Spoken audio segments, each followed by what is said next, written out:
গীতা জ্ঞান, গীতা ৫ম অধ্যায়, পুরুষোত্তম যোগ, শ্লোক সংখ্যা ১২তম। এই শ্লোকের সম্পূর্ণ বিস্তারিত ব্যাখ্যা। যদাদিত্যগতং তেজ জগদ্ভাসয়েত অখিলম যচ্চন্দ্রমসি যচ্চাগ্নৌ তত্তেজ বিদ্ধি মামকম।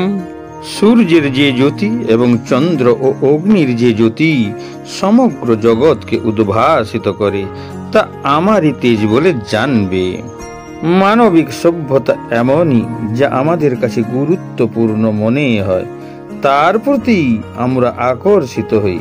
শরীর, স্বামী, স্ত্রী, শিশু ও সম্পদ, এগুলি আমাদের কাছে গুরুত্বপূর্ণ মনে করে তাদের প্রতি আকৃষ্ট হই। শ্রীকৃষ্ণ বলেছেন, সৃষ্টিতে ব্যাপ্ত যা কিছু গুরুত্বপূর্ণ তা সবই তাঁর শক্তি। তিনি বলেছেন যে সূর্যের দীপ্তিও তাঁর অধীন। বৈজ্ঞানিকদের ধারণা, সূর্য প্রতিক্ষণ কোটি কোটি পরমাণুর শক্তি ব্রহ্মাণ্ডে ছড়িয়ে দেওয়ার জন্য সমান শক্তি উৎপাদন করে থাকেন। কোটি কোটি বছর ধরে সূর্য এই একই প্রক্রিয়া করে আসছেন। তবুও সূর্যের শক্তির না কোনো কম হয়েছে, না তার শক্তির উৎপাদন প্রক্রিয়ায় কোনো ব্যাঘাত সৃষ্টি হয়েছে। সূর্য একটি বিস্ময়কর মহাজাগতিক বস্তু হিসাবে মহাবিস্ফোরণের ফলে হঠাৎ তার অস্তিত্ব এসেছে, এটা ভেবে নেওয়া মূর্খামি কিংবা পাগলের প্রলাপ ছাড়া আর কিছুই না। সূর্য যাই হোক না কেন, এটি ঈশ্বরের মূর্ত রূপ। একইভাবে চাঁদ রাতের আকাশকে আলোকিত করার একটি দুর্দান্ত কাজ করে।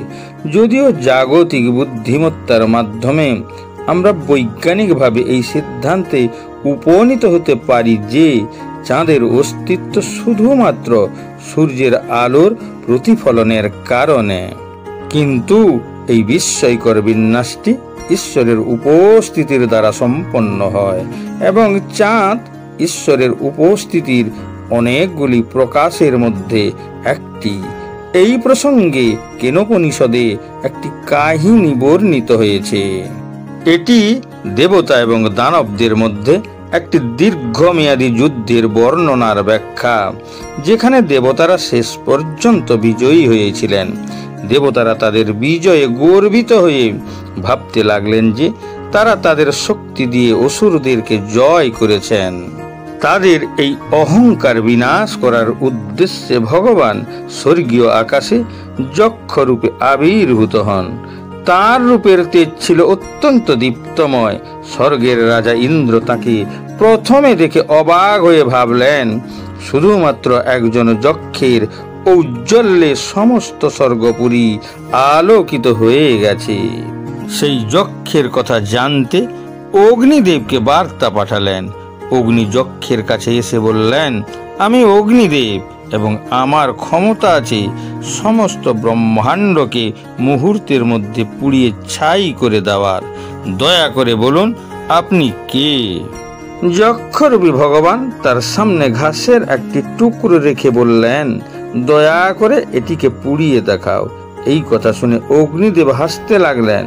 এই একটু ছোট্ট খড় দিয়ে আমার শক্তিকে পরিমাপ করবে?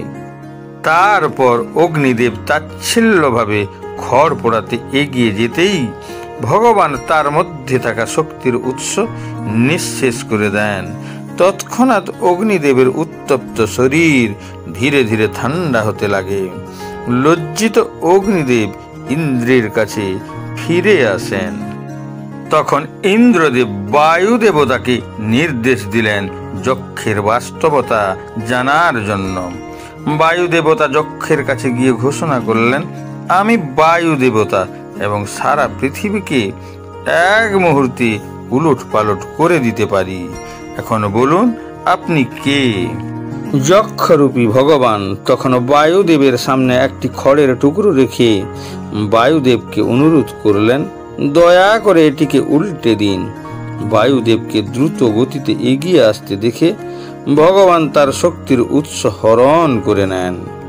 শক্তিহীন বেচারা বায়ুদেবের পক্ষে এক ধাপ এগিয়ে যাওয়া কঠিন হয়ে পড়ে।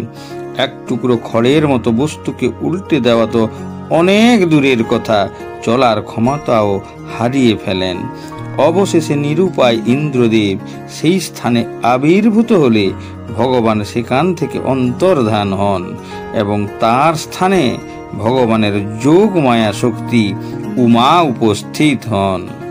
যখন ইন্দ্রদেব যক্ষের সম্বন্ধে যোগমায়া উমাকে প্রশ্ন করেন, তখন যোগমায়া উত্তরে বলেন, তিনি আপনার আরাধ্য পরমেশ্বর ভগবান, যার কাছ থেকে স্বর্গের সমস্ত দেবতারা তাদের ক্ষমতা লাভ করে থাকেন।